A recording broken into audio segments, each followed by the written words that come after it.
Peter, I want to introduce you to a friend of mine. This is Paul Willis, Peter Blackburn. Nice to meet you. Pleasure to meet who is a EMU alum and also a few years older than me. And we were on very similar paths, went to the same school, but he's older than me. So we didn't know each other, but similar. Yeah. And also he is a key person in the co-op, particularly in the developmental stage. He's organizing people to clean up the vacant lot and all kind of stuff. So, but he lives right across the street, right? Yeah. We waited a long time to get a house with my wife. So we got lucky. Okay, good. And man, this campus has changed so much. I see. There's so many this building one here. Everyone, thank you for All right. coming.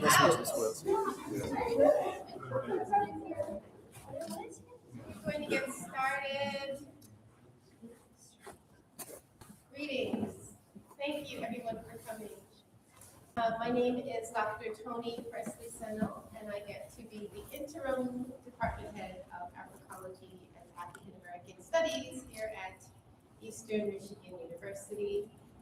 It is such a pleasure for me to be able to help host this auspicious occasion of having Brother Malik Yakini come, doctor in his own right,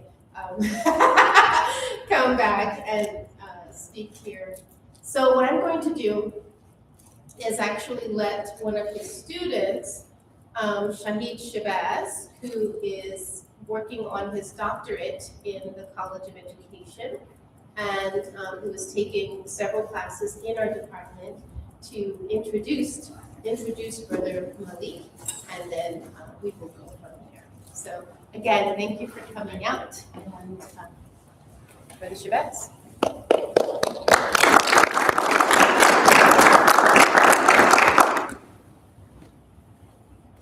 We should begin in the name of Allah,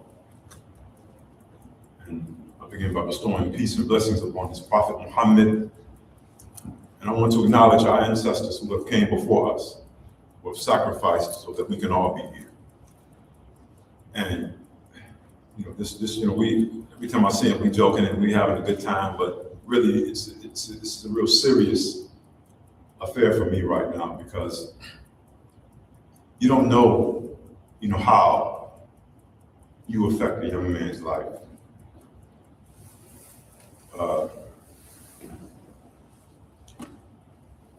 It's a little emotional for me, because I came out of undergraduate. I was a football player, thought I was going to play in the NFL. Things didn't work out for me. I became a drug addict, alcoholic. But I was struggling, still striving. At the time, I was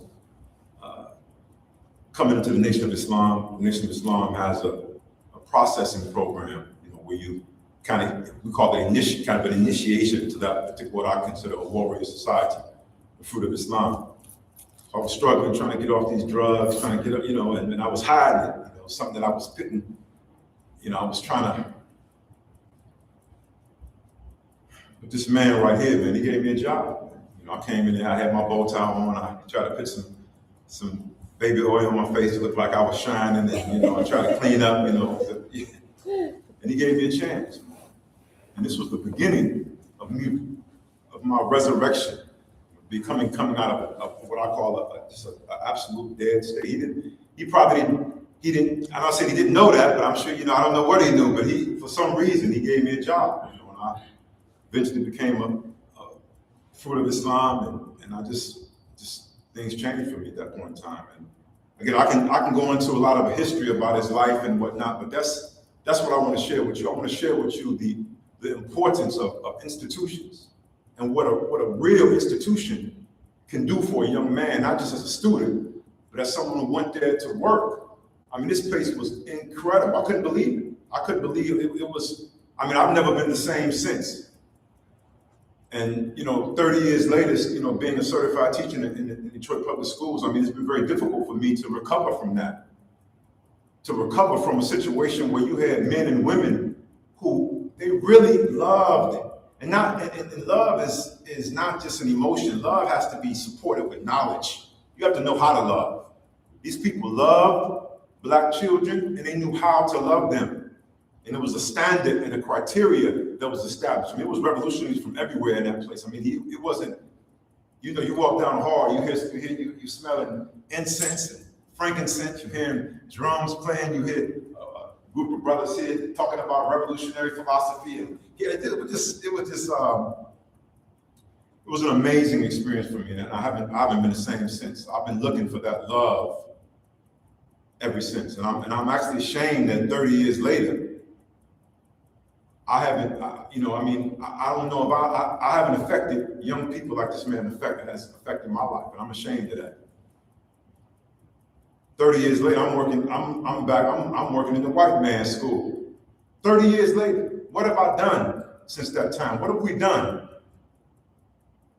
What have I learned from that? I mean, what have we done to carry on? I mean, these brothers put in massive work. I don't want to go on and on, you know, but I had to express that. I didn't write no notes or nothing for this, you know, for this introduction. I just want to come off the heart because this is. I never thought that almost 30 years later I would be here as a doc student and introducing my teacher and my mentor. Baba is one of the pioneers of the Africology program here. So the brother been putting in work for a very, very, very long time. So I guess without further ado, I just want to bring you up. Baba, I love you, man, and I don't know what to.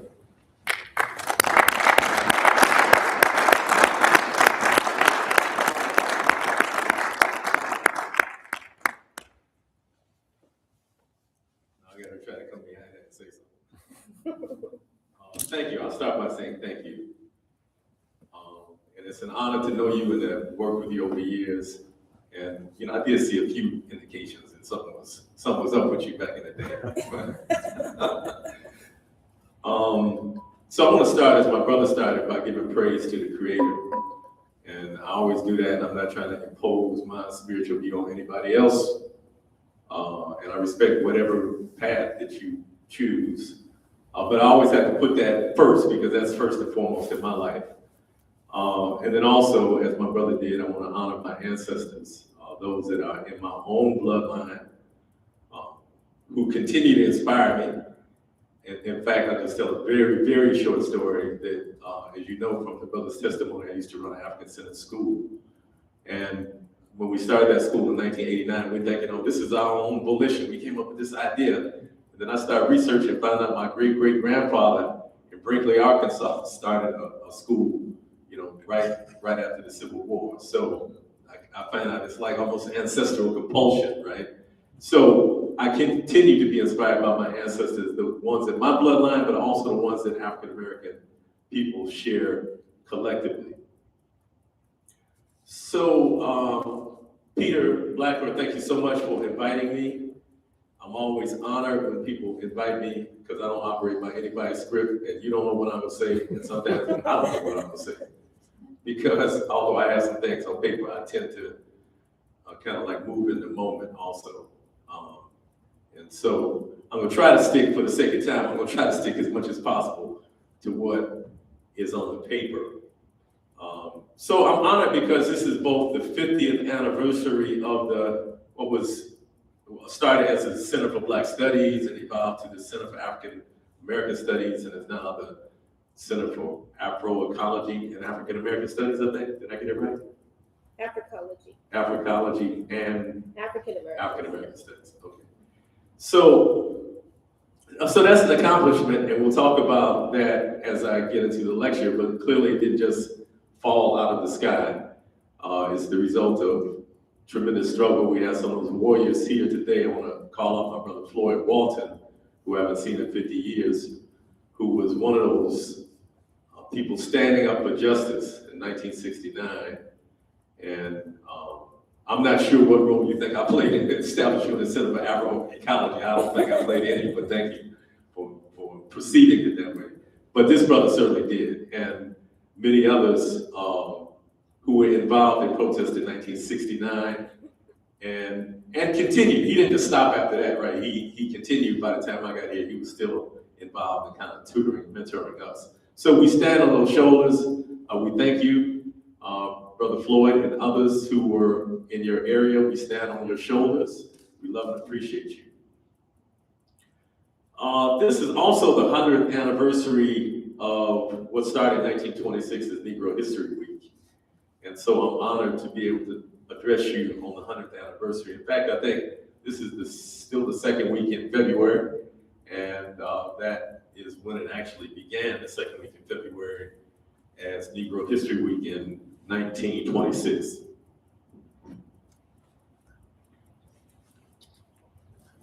Okay, so the PowerPoint I'm going to show you is basically a framework to keep me focused and also to give you something to look at as I'm talking. And I have a very long title. Snatching off the blindfolds is the most important thing to know.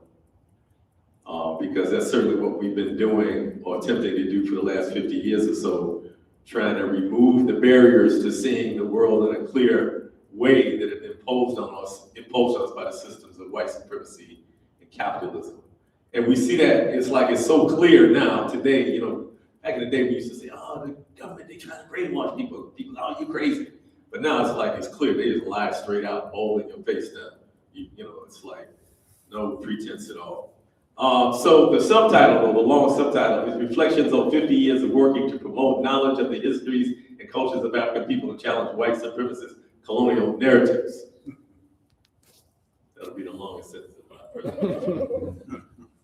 So again, in 1926, Carter G. Woodson, realizing that the story of people of African descent in the United States had been hidden intentionally, both as a way of giving us a false sense of superiority to people who identify themselves as white, but also giving a sense of inferiority, helplessness, lack of being connected to history to those people of African descent in the United States. And so in 1926, he self-proclaimed the second week in February as being Negro History Week. He chose that week because February 12th is the birthday of Abraham Lincoln, who we got narratives of, at least during my childhood, that, you know, Lincoln freed the slaves, right? We have much more information now, Forced into Glory, for example, by, I'm forgetting the author's name, Lerone Bennett, talks about the fact that Lincoln, his objective was saving the Union, and he really was a white supremacist. In fact, he said as much that, you know, like other white people, I want white people to be in a superior position. But nevertheless, he was revered as the sign of the Emancipation Proclamation, the act that ended formal chattel slavery in this country. And so many Black communities throughout the country were celebrating his birthday. Frederick Douglass was actually born on February 13th, but he wanted to celebrate his birthday on Valentine's Day. So officially, February 14th became Valentine's Day. And so Carter G. Woodson, and well, also that birthday was celebrated in Black communities throughout the United States because of the tremendous role that Frederick Douglass played in the struggle for freedom. And so that is why the second week in February was designated as Negro History Week. 50 years later, US President Gerald Ford, under tremendous pressure, declared February as Black History Month. And we are 50 years later here in 2026, when we have a US administration trying to erase all signs of Black history in public institutions. So I want to tell you a bit about myself. In fact, this lecture is both a celebration of 50 years of African American studies here at Eastern. It's a celebration of 100 years of Negro History Week, but also I was kind of asked to tell my story, to tell through my subjective view some of the things that have happened in the last 50 years, and some of these things, sections of it relate to Eastern, and sections of it relate to what I did after graduating from Eastern. So bear with me as I kind of take you on this personal journey. I'll start by saying that I'm 70 years old. I'm proud as plum to be 70 years old. And I was telling Brother Floyd a few minutes ago that really most of my peers that I came up with in the movement are not here, frankly. My good brother Kwame Kenyatta, and you'll see some of them in the slides as we go. Some of the brothers who were closest with me in the movement, most of them are gone, most of my peers. And so I feel tremendously blessed at 70 to still be here. And I think it might have something to do, Corin, with me eating, trying to eat well, I think. I don't know. But also always the mercy of the Creator, because you can eat well and still, there's no guarantee. So in many ways, I was a Black Power baby. I was born in 1956 and kind of came of age in the late 1960s.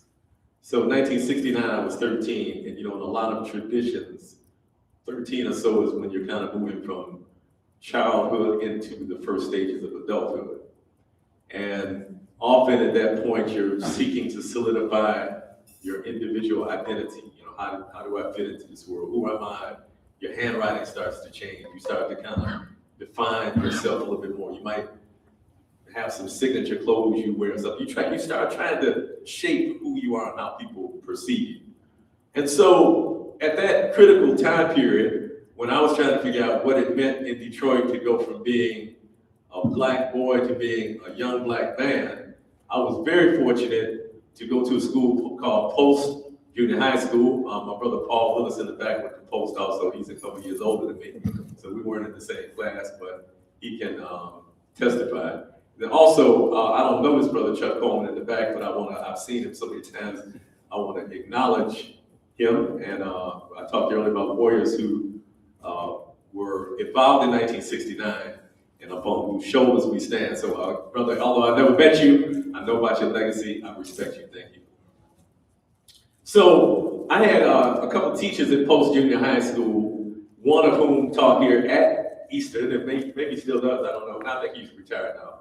But some of you might know Melvin Peters in the pink shirt there.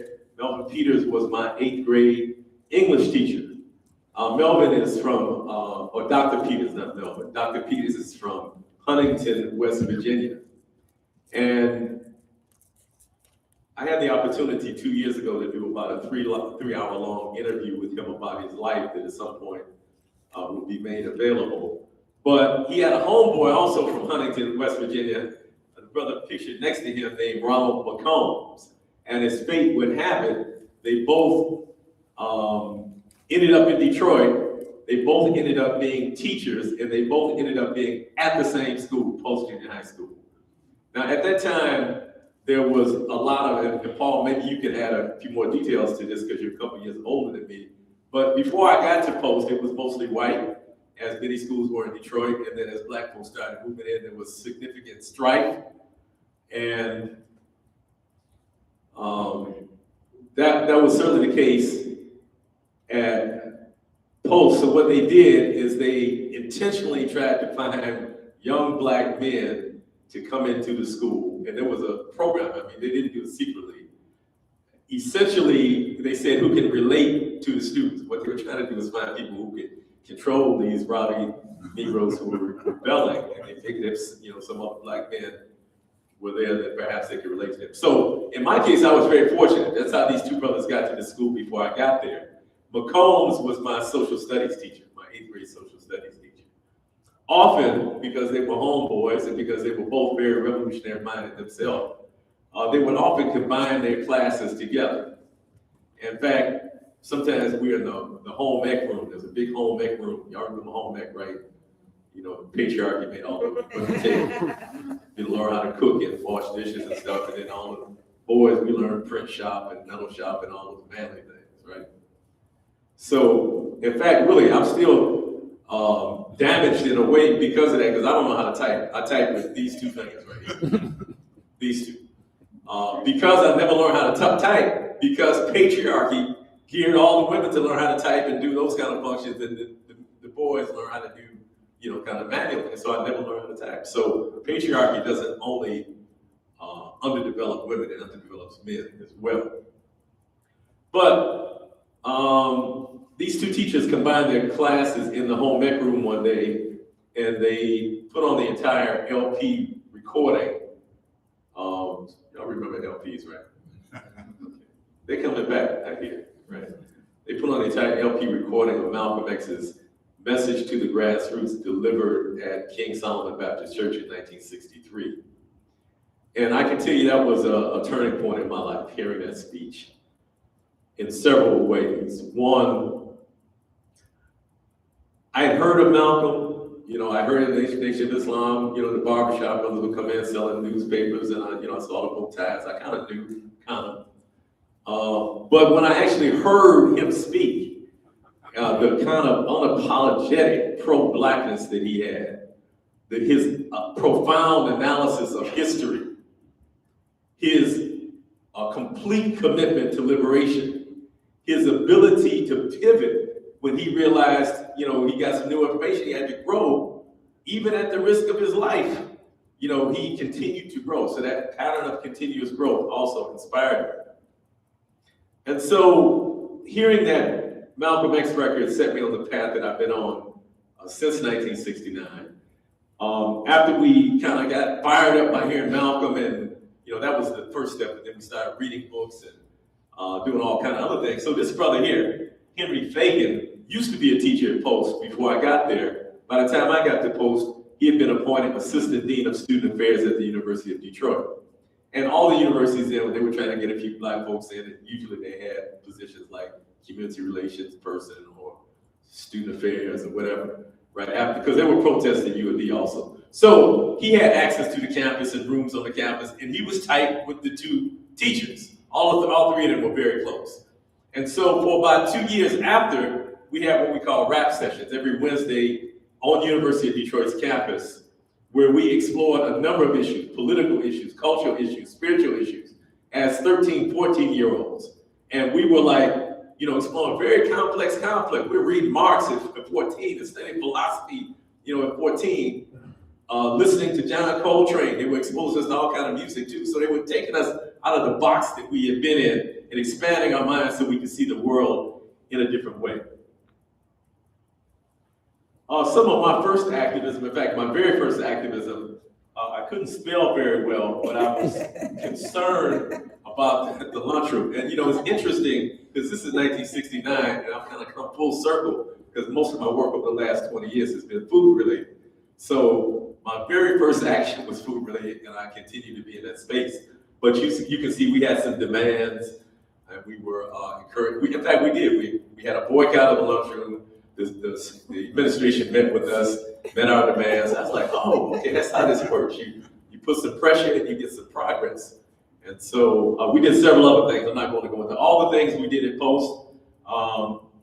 But the very first book I read after hearing Malcolm was this brother at the time named H. Brown, Imam Jamil Abdullah El-Amin, who my brother Shaheed was close with, right? If I recall. Yes, I think you in the same kind of order as my brother. So continue to, he continued to have this interest for helping black people. At the same time, he had adopted Islam while in prison and became a Muslim imam. But his book, Die Nigga Die, was the first book I read. Now, this is being videotaped, is that right? Is this being live?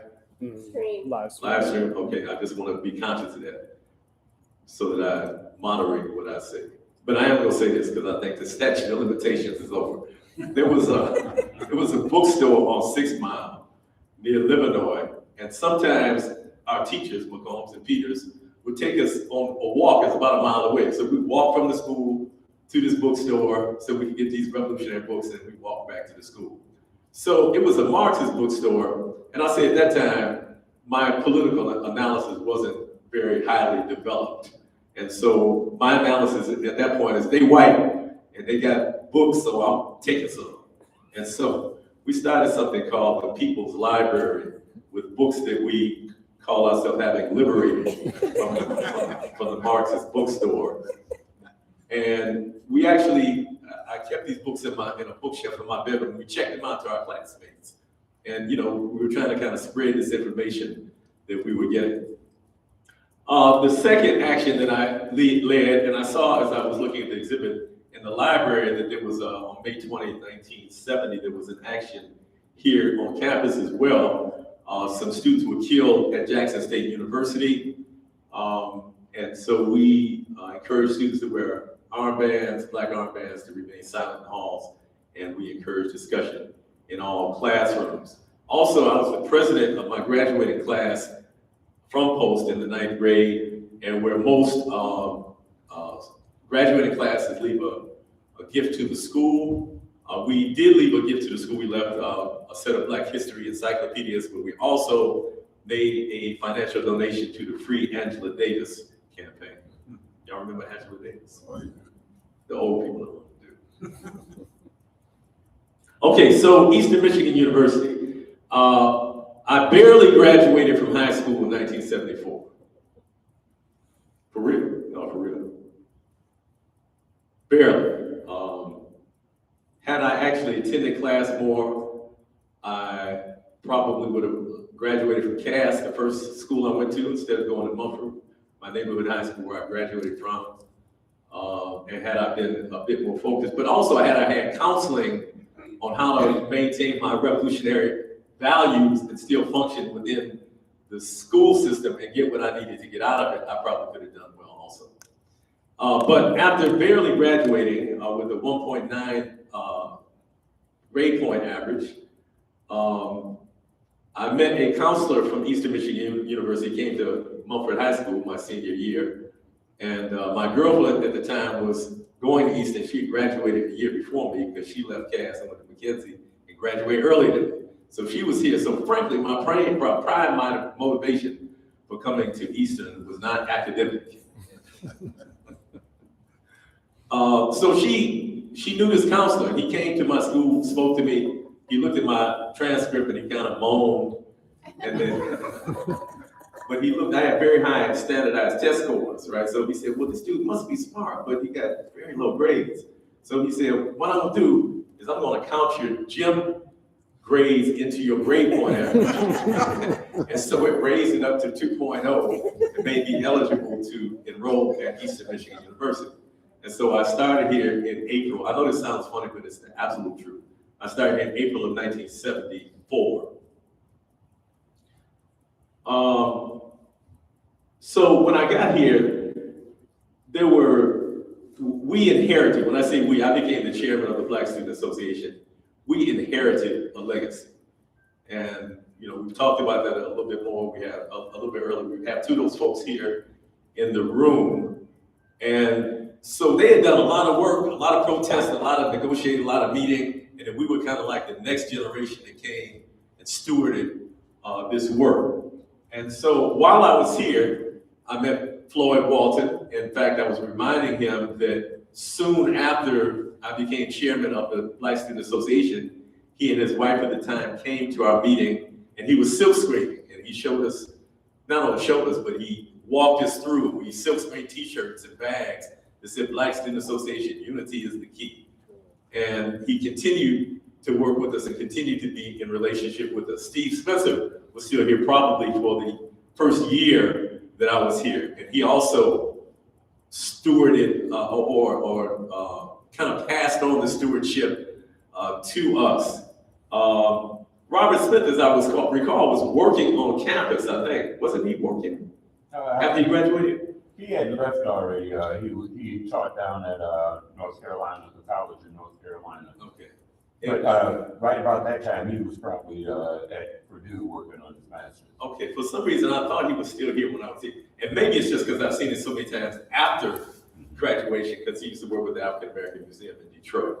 But these are the folks I know about. But there's always in struggles, there's people who are unnamed, right? So there's a lot of people, and also I want to acknowledge again, because I'm in the process of ridding myself of patriarchy, so I'm going to reference this a lot. So I've noticed in studying history that it's much easier to find the names of the men who were involved in things than the women. As I'm doing my own family research on my ancestors, much more difficult to find information on the women than the men. That could be a whole nother lecture on patriarchy later, but I want to acknowledge that and say that although these are three I'm familiar with, there were many other people involved whose names we don't have here, whose names I don't know. Some of those names are in the exhibit at the library. If you haven't seen it, I would suggest you see that. But I especially want to acknowledge that there were women involved, although I have 3 men pictured. Y'all with me still? All right. So, as I mentioned earlier, the Department of Africology and African American Studies grew out of struggle. It did not fall out of the sky. And we have some of the folks in the room here who participated in the protest in 1969. I can only tell you from reading about it. And these folks can tell you from participating in it. And if I'm relating the history incorrectly, please correct me. But as I understand it, I think in February 1969, there was to be a protest at maybe Pierce Hall, I think it was. The 20th. February 20th. February 20th. There you go. He got the exact date. So somehow the administration found out about it, and the popo was there.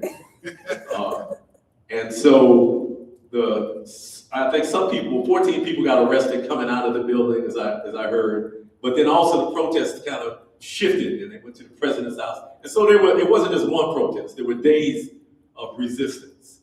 And it was those days of resistance and the demand for Black studies that eventually led, several years later, right? Because this was in 1969, and so it wasn't until 1973 when they hired Gerald McIntosh that they had the Center for Black Studies, I think it was called. And then in 1975, it became the Center for African American Studies. So this is some pictures of the protest in 1969. If you look real hard, you might see Chuck Holman or Floyd Walton in that picture. So this is Gerald McIntosh, who again was hired in 73 and became hired as director of the Center for Black Studies initially, and became director of the Center for African American Studies in 1975. So I'm naming him because he was here when I was here. He was very helpful and played a role in my development, also played a role in helping to support the Black Student Association. Also here, and I've tried to find on the internet some reference to him. I don't see, it seems like he's disappeared from the historical record.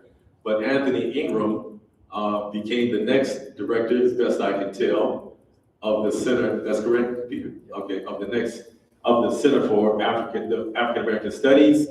And I took several of his classes. Many of them I took just because I wanted the class. I wouldn't get credit for it, I had to pay for it. But he allowed me to sit in on his classes. But he was also very helpful to the Black Student Association.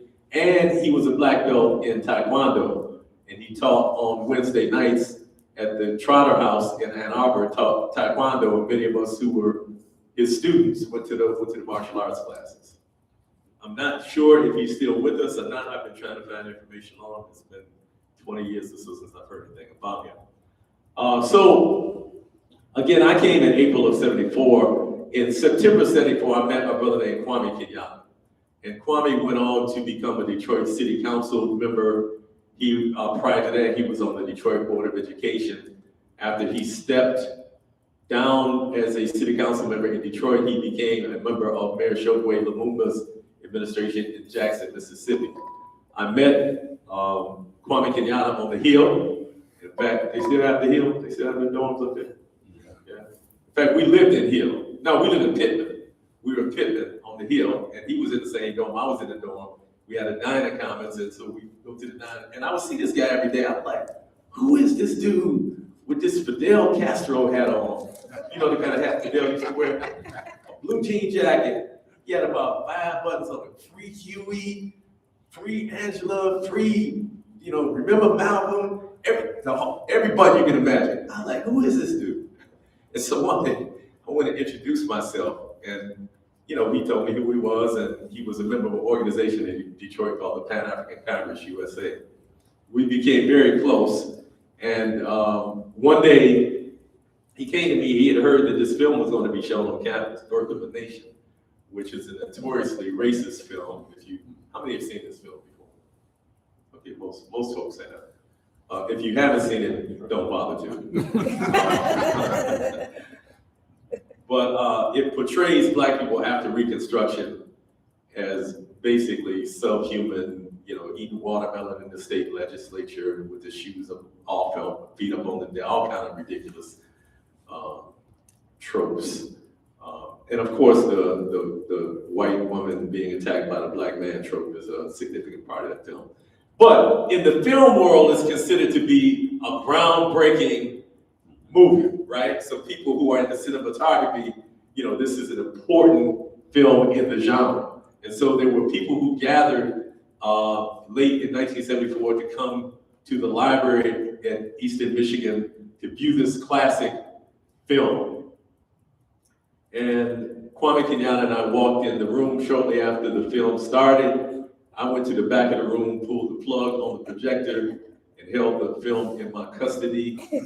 And Kwame Kenyatta went up to the front and announced that the racist film would not be shown today, to the protest of the few white people who had gathered. Some had come from miles away from other cities to see this film, and they were very upset.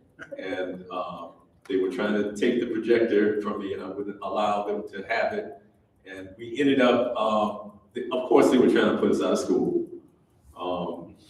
But the Black Faculty and Staff Association rallied. There was a guy, Frank, I can't remember his last name. You remember that guy's name? Frank, something of the Black Faculty and Staff.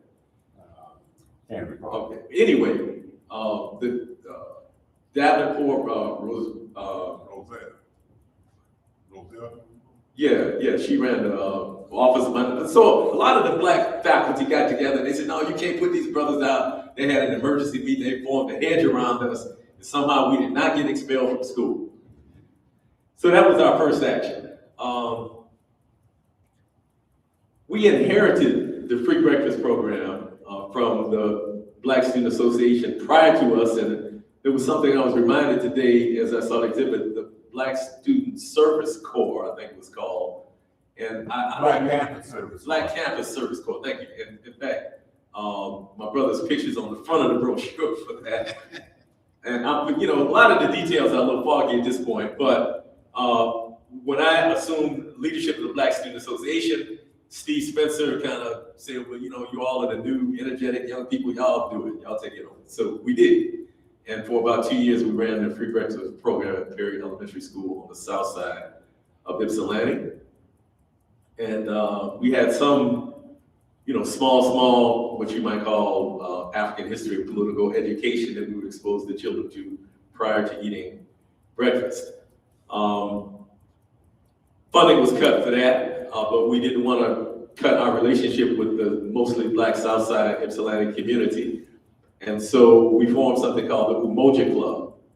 And this was a Saturday program that we ran at the Park Ridge Community Center initially. At some point, Park Ridge closed, I think, for remodeling or something, and there was a program called CSA. Sharon Newton, if that name sounds familiar, had a building. We ran it out of there after Park Ridge closed for remodeling.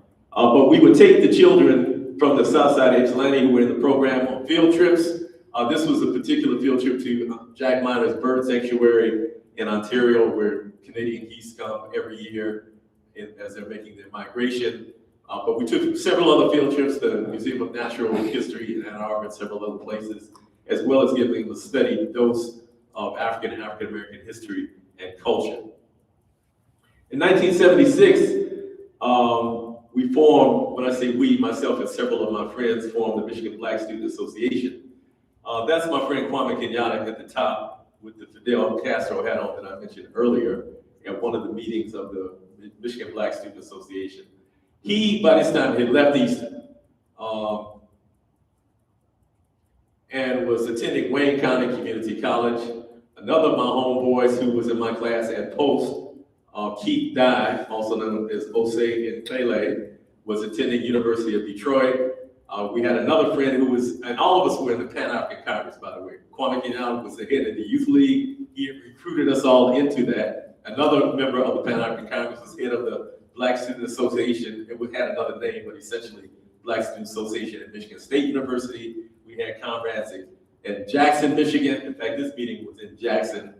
We had comrades in Flint. And so we formed a statewide Michigan Black Student Association. In 1976, you might recall that was the US bicentennial.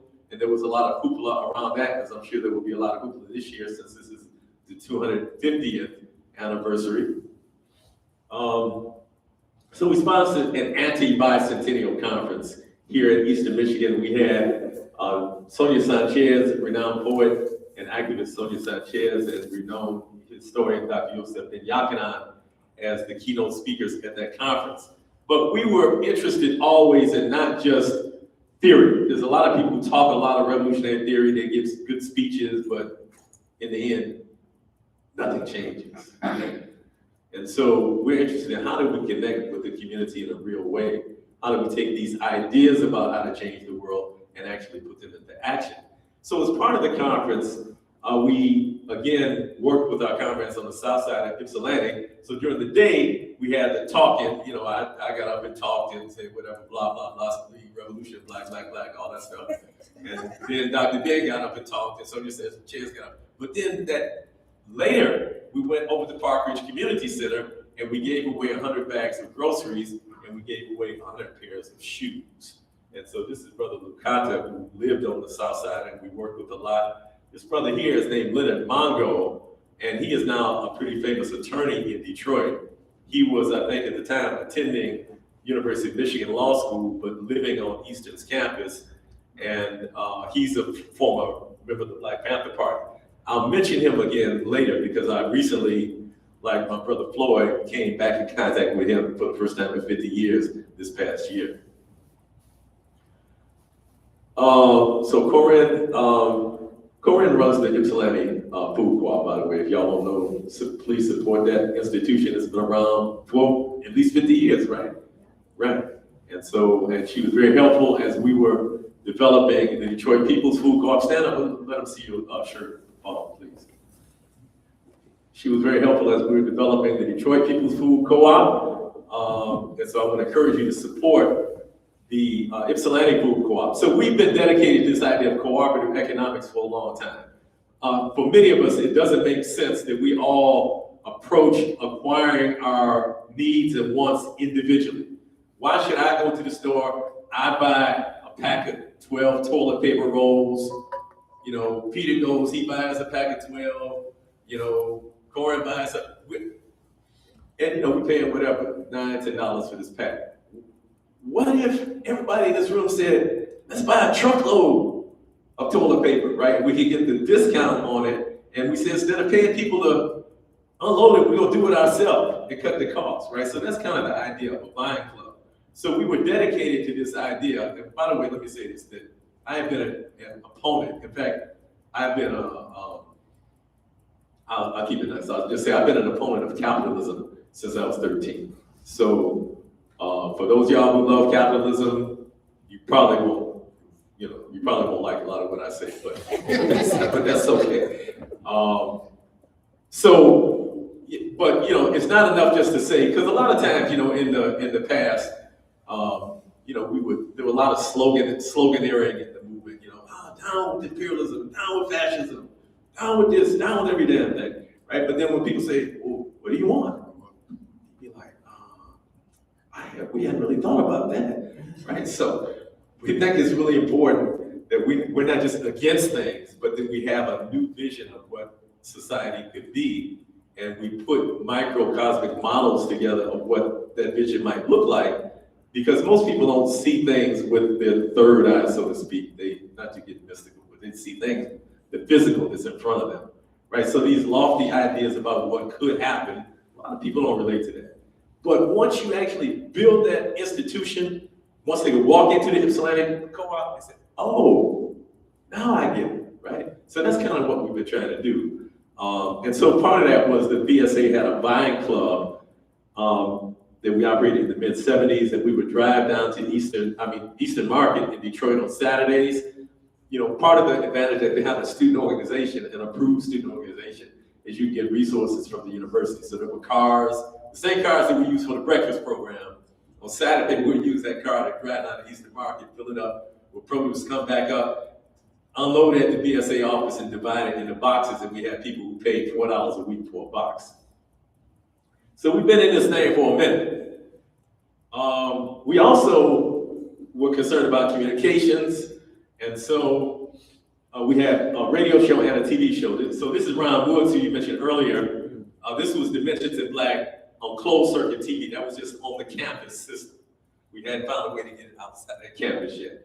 But on WEMU, we had a radio show, Dimensions in Black. And during the time that we had the show, the station wattage increased tremendously. And so we were able to get our voice heard all the way to Toledo. And so we had lots and lots and lots of listeners. And we had a 5-hour show, I think, on Saturday and a 2 or 3 hour show on Sunday. So we had a lot of airtime.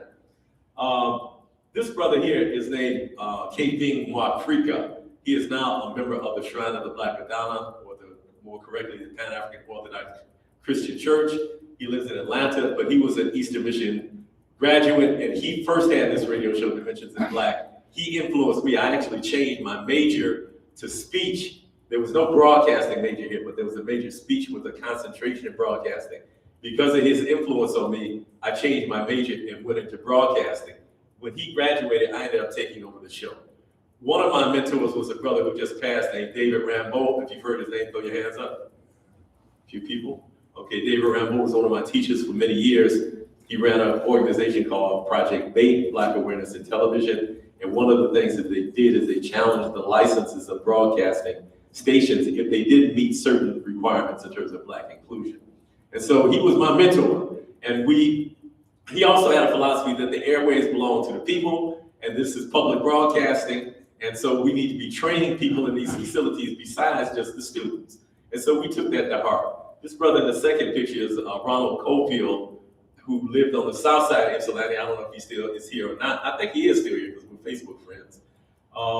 But he was young at the time, maybe 17, and he was one of the most dedicated volunteers. We opened it up to people from the south side of Ypsilanti and brought them into the radio station, taught them how to edit, taught them how to do all the steps in the production process, and he was one of those. Now, that eventually got me fired from the station, and that's a longer story. I don't want to talk about that now because it takes too much time to talk about. But we did challenge them, and everyone who was on my staff working under me as kind of staff of Dimensions in Black, we decided that, you know, if they fired me, nobody else would take the job, and we would stand firm as a unit. And they fired me, and one of the Negroes took the job.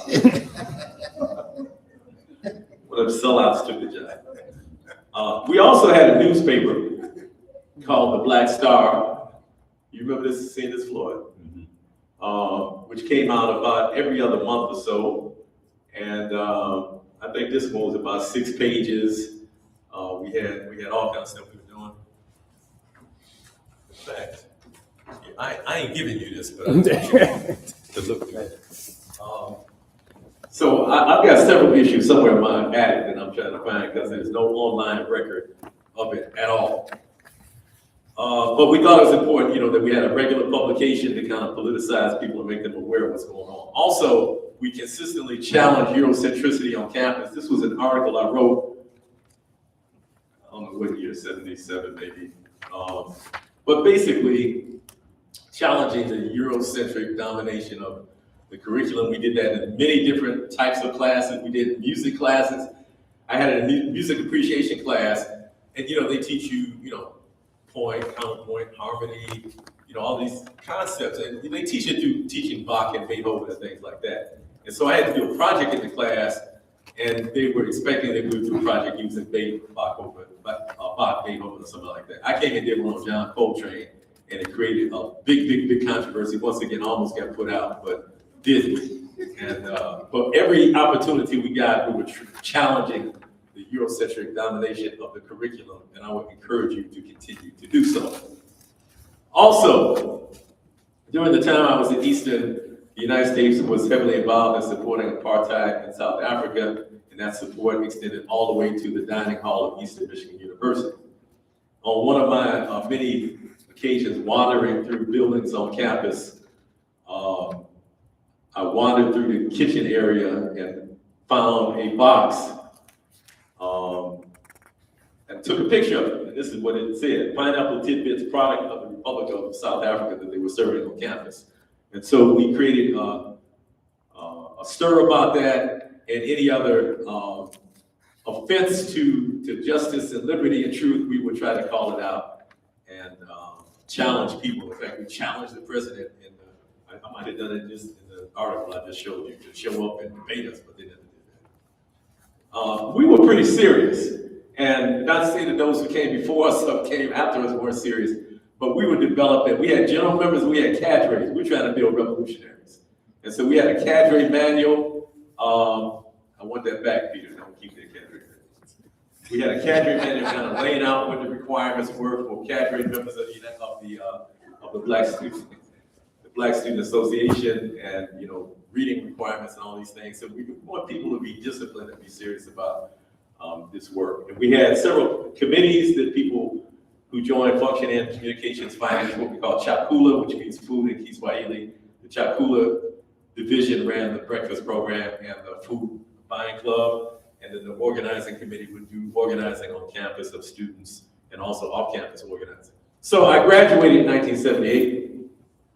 I'm proud to say that unlike high school, I didn't barely graduate. I graduated honorably from this institution in 1978 and continued to work on behalf of my people. So back in Detroit, myself and my homeboy who was in my class at Post, I mentioned earlier, Dr. Jose and Pele, who actually he taught here too at one point. He died.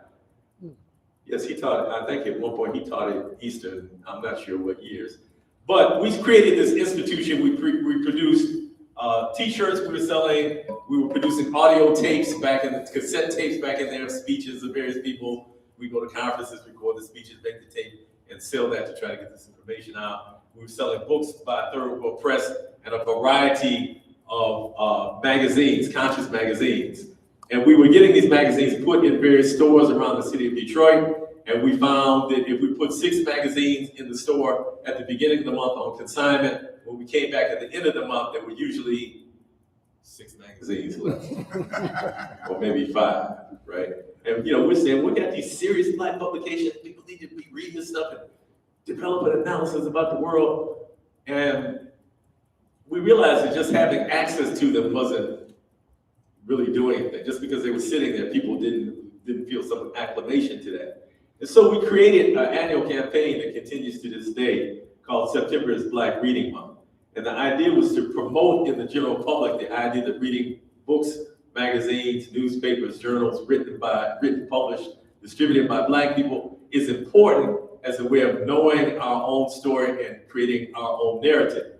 And so in the initial years, the Detroit Public Schools, the libraries, most of the big institutions embraced it. We have thousands of people in Detroit celebrating this. In recent years, as the movement has kind of declined, the support for these things has declined also. So although it's still happening, it's not happening on the mass level that it was happening on in the 1980s and 90s. Also, when I left Eastern, in addition to studying broadcasting, I got a teaching certificate because I had become aware of the independent Black school movement after visiting Brother Hakeem Manabuti in Chicago in the institution that he ran called the Institute for Positive Education. So I said, let me get a teaching certificate, and I'll have that as a backup, which thank God I did, and 2, because no broadcast facility ever hired me. And I realized early on that wasn't going to be a career path because I'm not compliant like that. So people who worked on my staff, Dimensions of Black, they left Detroit, they went down to WGPR and got hired, and other local stations. I applied the same place, they wouldn't hire me. But in fact, I am proud to say I've worked for several radio shows since then, mostly on a volunteer basis. And I'm proud to say that every radio show I've ever been on has been taken off the air. So I taught because I had a teaching certificate. I went back to Detroit and started teaching for Detroit Public Schools. But when I approached Detroit Public Schools, in fact, let me back up a second to say this, that one of the struggles we had here at Eastern was we wanted people to be able to take Black Studies courses and substitute those for the Western history courses that were required. I don't know where that's at right now, but we somehow convinced them that we could substitute some of these courses. And so I did that. I took a lot of Black Studies courses instead of the Western history stuff. And so that was good enough for Eastern and good enough for me to get my diploma. But then when I got back home to the blackest city in North America, to Detroit, it was like, nope, that Black Studies ain't gonna fly. And so rather than give me a contract to teach, I ended up teaching kind of in the stepchild part of the Detroit Public Schools adult basic education. So I was still a teacher working very hard, but making only a percentage of what a contract teacher would be paid, simply because I took African American Studies courses and they substituted for Western History courses here at Eastern Michigan University. So from 1979 to 1987, I taught at Roof Ruff Adult Education Center, teaching adults who are reading at or below a 4th grade level. Very interesting experience. And again, encountered some of the people I grew up with, you know, who ended up being in my class. People who were in the same class in elementary school. I saw people who ended up enrolling in my class as adults. They had a rough time in life. One of the things that I did while at that school, and that building later became the Malcolm's Academy, by the way, it's on Livernois in Chicago and Detroit, or it was. It's demolished now just in the last 6 months. But these were, again, students who were not reading at a high enough level to take a GED class. They had to first get their basic reading in place before they could even get ready to take the GED class. Then if they took the GED class and did well, they could take the test and pass it and get a general equivalency diploma. So many of the students were my age, or maybe a couple of years younger, and some of them were older than me. And this was during a time when hip hop was just beginning. In fact, I think the first hip hop record came out in 1979. Y'all remember that? What's the lyric? What's some of the lyrics? Yeah, all of that. Hippity hippity hip hop, don't stop. All of that. Sugar Hill Gang, right? 1979. What's the name of that record? Rapper's Delight, right? So that came out in 1979, and then after that, everybody was like, "Oh, this is a joke. This ain't gonna last." But you know, it lasted, and it became a very big thing. But hip hop was very popular during the time I was at this school. So we organized this performing arts ensemble that had some students rapping, some students were singing, some students were breakdancing, and we would perform not only at the school, but we actually got an agreement with Detroit Public Schools to go around and tour the city and perform outside in parks and recruit people into adult basic education. And so, of course, we were instilling history and values and academic concepts in the students as we were performing. So I performed with the group. I play guitar, by the way. We had other students that played bass and drums. And this is my friend Kareem Baki, who's an ancestor now, another one of my friends who passed.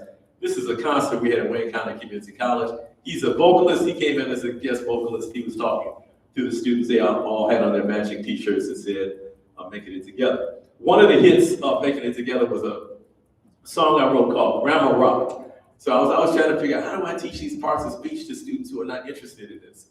And so I wrote a rap, and it goes something like the part of, I'm not gonna do the whole thing because it's 8 parts of speech. It would be here for another hour if I did that. But part of it goes, "I've come to tell you all about nouns. If you learn this lesson, you'll really be down.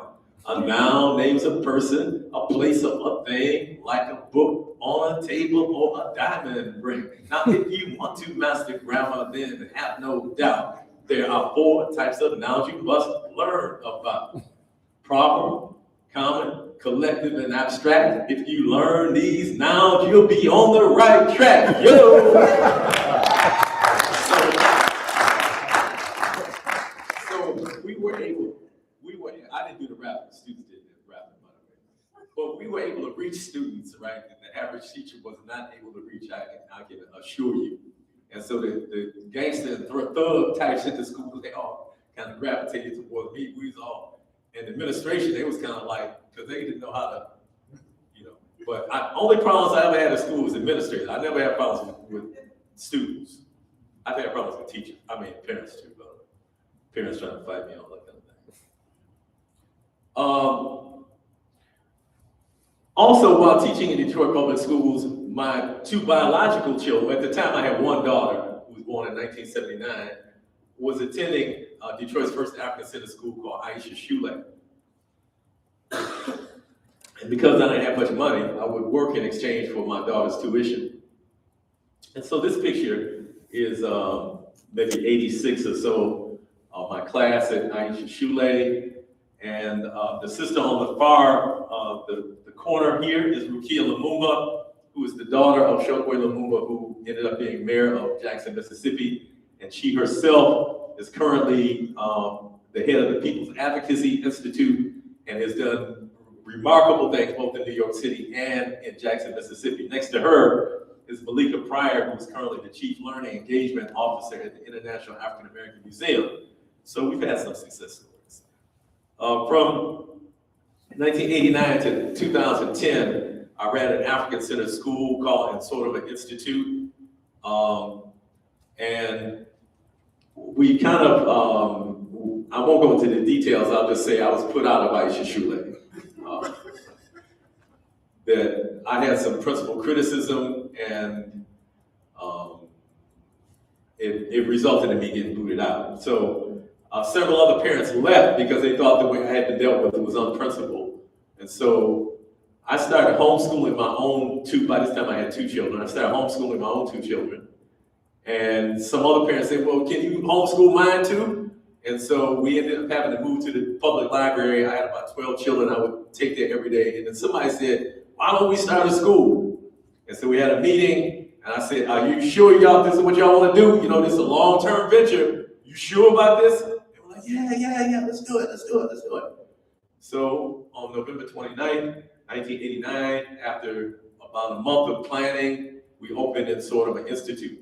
Now, of course, within 3 months or so, all the people were saying, yeah, half of it was gone. And then by a year, half of that half was gone. And we were down to the 3 or 4 people that actually was going to make it happen. So this was, actually, no, the other picture was not my first class. Oh, no, the other picture was my class at Aisha Shule. I'm getting mixed up. This is my first class at sort of an institute. So this is my oldest child. This is my daughter, Taibo, who was born in 1979. That's my son, Andwele, who was born in 1981. My daughter was the oldest student at the school at the time in the 5th grade, so we only went up to 5th grade, and as she aged each year, we added grade till we got up to 8th grade. So the school existed for 24 years against all odds. We had 7 different locations, which was one of the major challenges that we had, having to move from place to place. We originally had 12 students, and eventually by 2004, we grew to 265 students. We sought to develop the whole child as well as the community that the child was a part of, because we realized you can't transform the child and then go back home to the parent reprograms them. I don't care what mama so-and-so said, you go eat this, right? That type of situation. You know what I'm talking about, bro?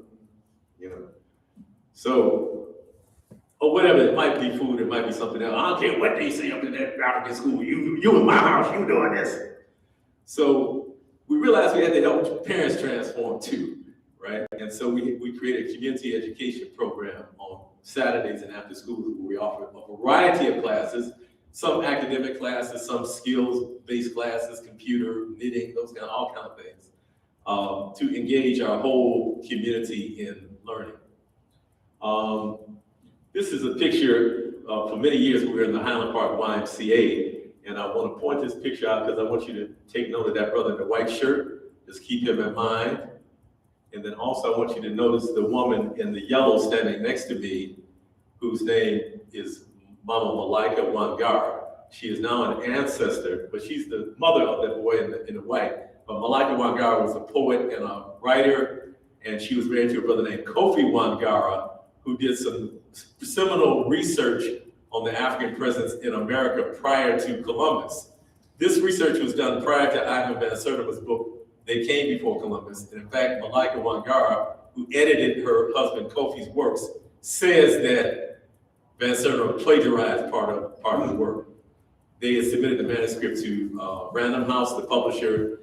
A few years later, Van Sertima's book came out on Random House. She says it was parts of it were plagiarized. I can't say that for sure, but the person close to it makes that claim.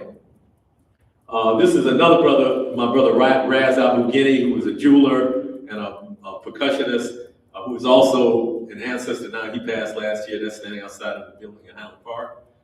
We did many things at the school. We had a regular newspaper. You can see there's a trend, right?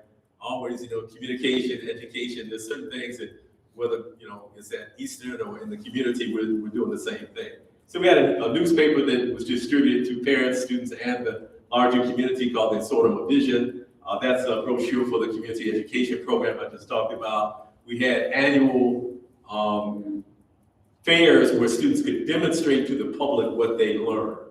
That our philosophy of learning is not just an individual thing, that you do that in contest with community, you get reinforced by your community, and you share what you learn with the community. So we had an annual math fair. In October, we had a September's Black Reading Month fair every September where they would do literary projects. We had a science fair every May where they would do science projects. And we had an African World Language and Culture fair where they would do projects about a particular ethnic group in Africa and the culture and language of that ethnic group. So there were about 4 times during the year we had these big fairs where they could demonstrate to the public what they knew. We also know that arts and culture are an important part of education. They help make us more fully human. They help us be able to appreciate beauty. So we had a music series called the We Love Music World Music Festival series. And this particular concert was Wendell Harrison. We did this once a month. A brother named Juma Santos, who was Malcolm X's nephew and also master percussionist who played with Miles Davis, coordinated that program for us. He was on the staff. Our last location prior to the school closing was on the east side of Detroit on Fairview, near just south of 8 Mile. This was the sign in front of the building and the symbolism that we had on the front of the building. Mama Fabana Manzira, master teacher currently at Barack Obama Academy. She taught kindergarten for several years. We had a basketball team, the Warriors. This is Baba Mudu in his classroom. The Tuba Learning Circle, every class in the school is named after an ethnic group or geographical area in Africa. Some more kind of random pictures from the school, meet with some of the students in the hallways. We tried to make sure we had colorful displays throughout the school that both represented our values and represented our culture. We had a girls' rites of passage program and a boys' rites of passage program, so that hopefully they didn't have to stumble into from childhood to manhood like I did, and like I'm stumbling into elderhood now. By the way, we need rites of passage for elders too, right? Because just because I'm 70, I don't know what I'm supposed to do. That's why, no, for real. Sometimes I talk to Paul because he's a couple years older than me. I'm not making a joke, and because I have to talk to him. Because how do I know? There's no manual for what it means to be 70, right? So we figured out just like the 13-year-olds are figured out. But this is what happens when your culture is destroyed. If we had a culture intact, we would know, 70, this is my responsibility. This is how I need to change how I move through the community, these kinds of things. So we have rites of passage for girls and boys. This is one of the newsletters that we had. We started taking the boys in the rites of passage program to a Native American festival each year, so that we have this broader understanding. People think sometimes African Center means, oh, you only study about Africa. No, we study about the entire world, but we look at it through the eyes of Africans. We went academic Olympics. In this particular Olympics, we took all the prizes. We blown it out the water. I left in Solomon Institute in 2010 and had become involved in the food sovereignty and food security movement. And so from 2006 to 2025, I served as executive director of the Detroit Black Community Food Sovereignty Network. Some of the things that we've done is we created the Detroit Food Policy Council. That's Sister Joanne Watson, who was a city council member in Detroit at the time. We created Detroit's largest farm, D-Town Farm, a 7-acre farm that grows 30-some different types of organic produce. We have a youth program called the Food Warriors Youth Development Program that we teach young people at schools and churches and community centers throughout Detroit how to create raised bed gardens, and also teach them about kind of what you might call food literacy. And then the big thing that we did, finally, Corinne, is we opened the Detroit People's Food Co-op in May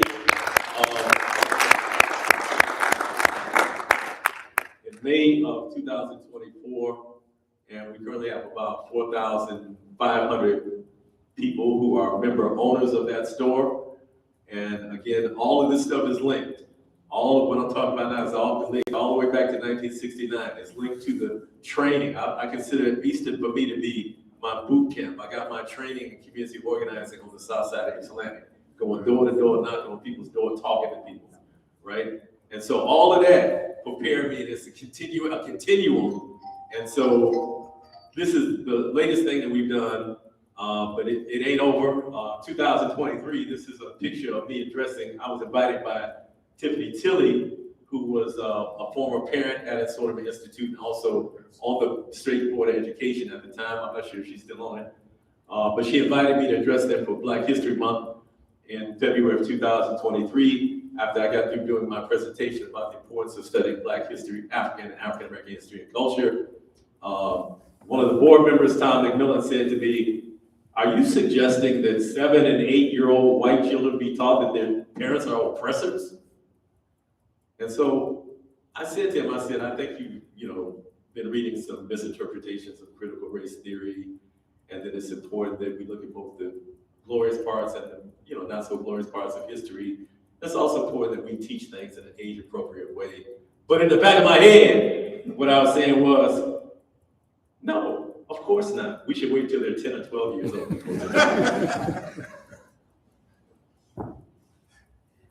Peter Blackburn and I are part of an organization in Detroit currently called African Center Education Detroit. We have an MOU with the superintendent of Detroit Public Schools Community District to implement African Center Education in Detroit Public Schools. Last year, early the first month of this year, part of our organization, members of our organization conducted trainings for DPSCD principals, assistant principals, and the Student Leadership Council. We will, in the near future, be working on curriculum development and African Center Student Retention Program. So the struggle continues. It ain't over. We're still out here. We're still active.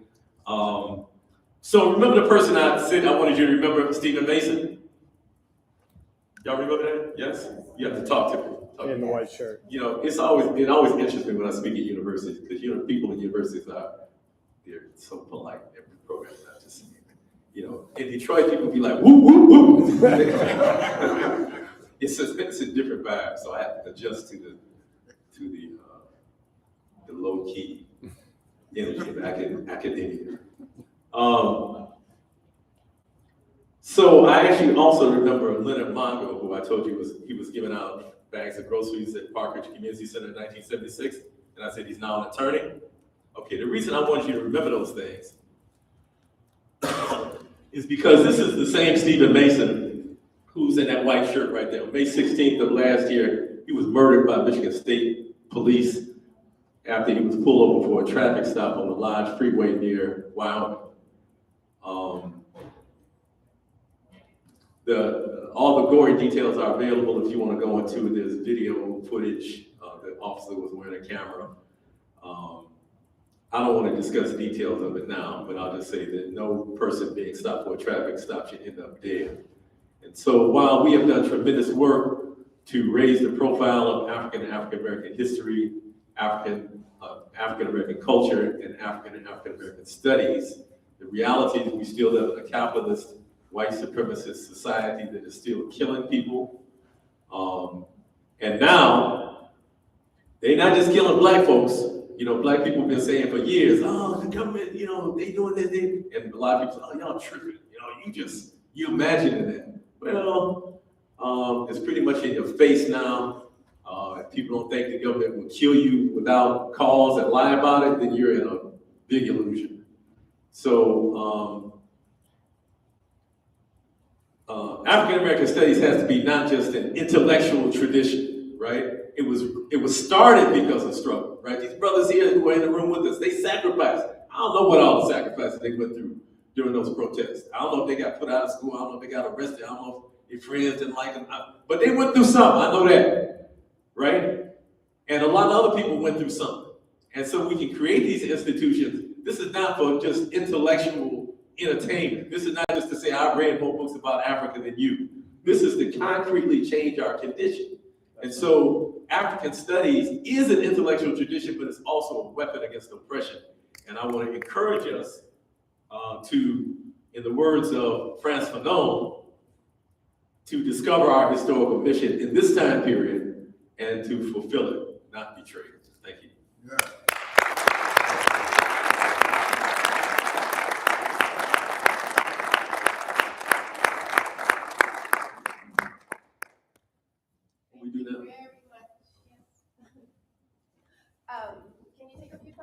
Sure, absolutely. Are there any questions for Brother Malik? Or comments, Or critique, comments? criticism, anything. I'm not sure we need a microphone. I was curious, you were talking about, and that was a great talk, by the way. Thank you. Way more interesting than 99% of academic talks I've ever heard. But you were talking about how you went back to Detroit in '78, and I was curious, did your generation, your cohort, have connection with like the League of Revolutionary Black Workers generation and the Uhuru and people like that? And I just want to mention that, you know, Charles Simmons was a longtime faculty member in the English department here and taught journalism. And obviously, I'm sure you know him. So the short answer, yes. I'll give you a little more detail. So I told you I went to Post Junior High School on the west side of Detroit. And I was active at that school, what was called the Black Student United Front. Then I left there, I went to Cass, and I was in an organization called the Black Student Caucus, which was also connected to this citywide organization called the Black Student United Front. And so there were chapters in a lot of different, most of them were high schools in Detroit, but the junior high school I went to was very radical, so we had a chapter too. What I didn't know then, and I've learned since, is that the newsletter of the citywide Black Student United Front was published in the offices of the League of Revolutionary Black Workers, and that behind the scenes, General Baker and others were kind of quietly directing the activities of the Black Student United Front. So I had a connection initially without even knowing I had the connection, and I learned that later. But in later years, I've become very close with Charles Simmons. In fact, we're both on what's called the Council of Elders in the city of Detroit, and so we meet regularly. He's a trusted advisor and teacher. The General Baker Institute in Detroit have been comrades in the work that we're doing in Detroit. So although General Baker is an ancestor now, his wife Marion is still alive, very much alive, and his daughter Carolyn, and we are in league with them constantly.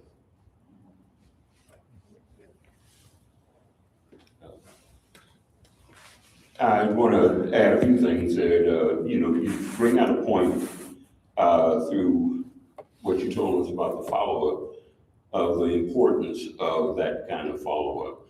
Now, Chuck and I, we were not in Pierce Hall when it was taken over. We didn't get arrested. We jumped into the fight afterwards, supporting those that did get arrested, and we continued. And somehow, before I even heard the word mentor, I knew that Bob Smith had mentored me. He had been mentored by Chris Booker, who was one of the ones planning the takeover. I tried to mentor other brothers, and then by passing it on.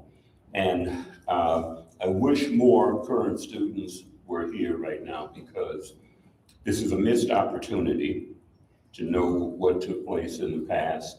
But also, every school year, what we would do, I'd get out my silk screen and I'd print up posters, and I'd run all around the campus. Now I'd hobble from the parking lot in here, but I used to run around putting those posters up, and we would get hundreds of students to show up for a mass meeting at the beginning of the school year.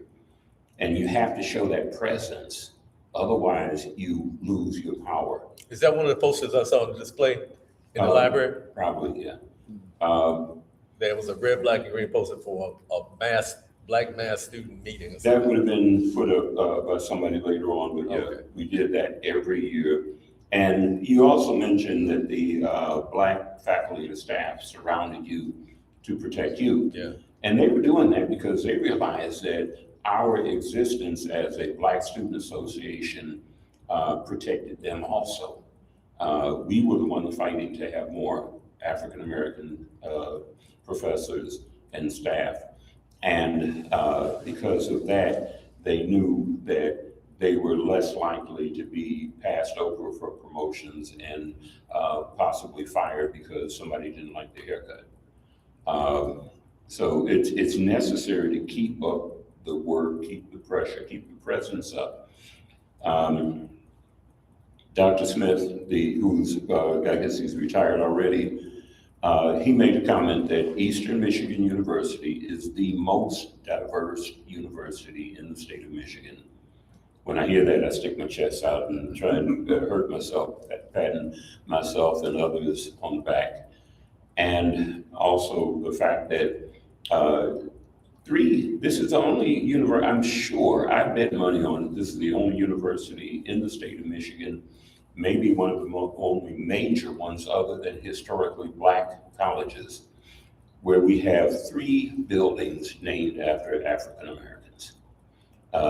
Dr. Porter, who was president of the university, he was the only Black person to be president of EMU, and the School of Education is named after him, and it's in what Chuck and I call the new library when we first got on campus, and now it's called the old library. And 2 named after people we were on campus with, George Gervin, Game Above Center, and they did an excellent job on that statue of him. It was just like his. Is the statue of him on campus? Yeah. Oh, okay, I didn't know that. New, convocation center. New meaning my son, 40-year-old son, graduated high school in that building. But, it looks just like him. And the speech and theater arts building being named after a dear friend who was also involved in the protests in 1970, Judy Sturgis Hill, who later became a professor here. And she was part of the legacy because she was here talking to Dr. Woods, talking to the archives department about what had happened and encouraging them to interview us so that we have that history written down. And, the archives department, they did a great job in recording things that happened back then. So, but you can step in after I left to keep it up, to make sure that the accomplishments we had made would last these 40, 50 years. And it's up to the students today to fight against red hat cap wearing folks who want to close down 50 years of accomplishments and pretend that we were here and all we did was pick cotton and do nothing else. So, I commend you, brother. It's good seeing you after 50 years. Good seeing you.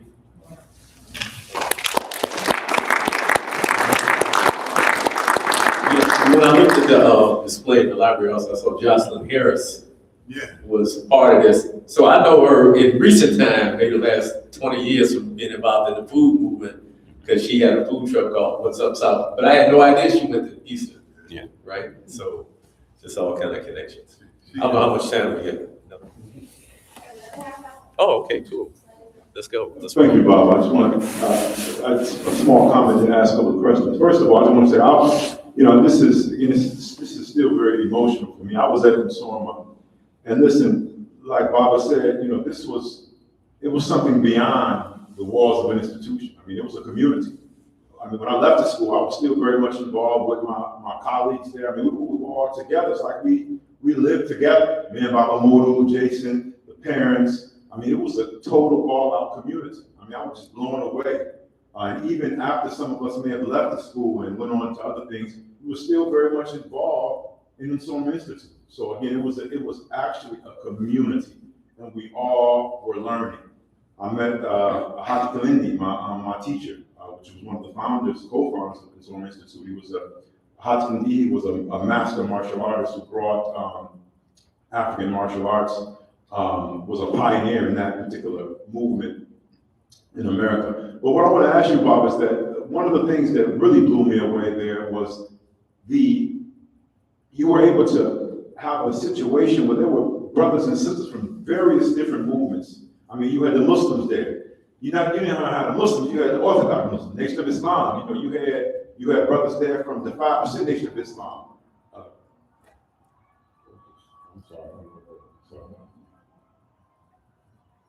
I'm sorry. So I like what you had to say, I guess. I don't know what that is. Just throw it up against the wall. But anyway, so, I mean, you had, you know, it was, you know, you had the black nationalists, you had the cultural nationalists. You had, you know, that was during the time when the brothers were starting the Black Panther Party. Khalid Abdul Muhammad's group was there. All the brothers were there. I mean, it was, so how were you able how were we able to keep, I mean, and it was wasn't no friction. I was amazed at that, looking back at that. Now you have all the internet wars, the conscious community, but we were on the same page. And also, to one more question, with regards to the activism that was going on at that time at Eastern Michigan University. Fast forward now, I mean, it seems like at that time, you know, you had a support system. So if somebody wanted to push back about something, you know, it appeared that there was a support system at that particular point in time. You know, I don't know if we have that today. You know, it's like if you got something for, you know, you got a problem, you're kind of on your own. You know, so it's kind of like, you know, you just, you know what I'm saying. So I mean, how would you advise us now with regards to those two issues? Thank you. Thank you. So the first part, how we're able to kind of keep all those like diversity in some kind of container that function in a harmonious way. I'll say that I was heavily influenced by something Malcolm X said, and as the so-called leader of the school, I was able to take this philosophy and try to implement it and try to get other people to adhere to it. And that is basically, he said, we're not oppressed because we're Muslim, because we're Christian, because we're Mason or Elk, or whatever our affiliation might be. We're oppressed because we're Black. And so that we try to keep that at the forefront. And Malcolm also said, you know, whatever your religious thing, that's between you and your God. And when we come out here, we form a united front. And so we try to keep that philosophy so we respect whatever somebody's path is, right? We're not out here, like I got friends who, they're not Christians, so they want to bash Christians. It's like, no, respect that. I got friends who are not Muslim, so they want to bash Muslims. No, respect that. You know, everybody has the right to choose their path, and whatever their destiny is, they've chosen that, right? That's not for us to say. What we need to be concerned about is we got a foot in our behind, right? So let's see, how do we get this foot out of our behind? And so that's the philosophy that we tried to implement in the school, kind of mutual respect, looking at the common problem and not allowing people to get off into little sectarian groups, but still respecting whatever path people chose. There was a second part here. See, the problem when you get to 70, people ask you two-part questions. You might remember the first one, or you might remember the last one. What was the second part? Yeah. The second was that it appeared that, you know, all this organizing, that there was a solid, dependable support system. Okay, I get you. Okay, so clearly, the movement for Black liberation in this movement has gone in kind of waves. You know, we have periods of increased activity and periods of decreased activity. Period 1969 was one of the periods of high activity, right? 66 to maybe early 70, 71, 70 was a period of very high activity. But because some of the fundamental values and relationships in American society were being challenged by that movement and by the movements that were adjacent to it. In fact, I read something interesting today in the exhibit where, or maybe it was online last night, where some of the radical white students were saying that they learned how to protest from the Black students here at Eastern Michigan University, right? So even though I'm like unapologetically dedicated to Black liberation, I'm also dedicated to humanity, right? And so those Black students understood that they had something that could be shared with others that was useful also. What was your question again? Okay, how to support system? Yeah, thank you. So specifically for, you know, again, when okay, I got you. Don't say anything else, or you're gonna make me forget. So because this kind of interlocking network of movements, you know, we had the anti-war movement that was at a high point at that time as well, which was in relationship with the Black liberation movement. The gay liberation movement was in relationship with a lot of people criticized the Panthers because the Panthers united with the gay liberation movement, right? And so, and the women's liberation movement, certainly. And so all these things were they formed an ecosystem. And because they were challenging the fundamental values that provide the undergirding for American society, and they were challenging the social, political, economic relationships, these movements collectively were a threat. And certainly of those movements, I think the Black Liberation Movement was the biggest threat.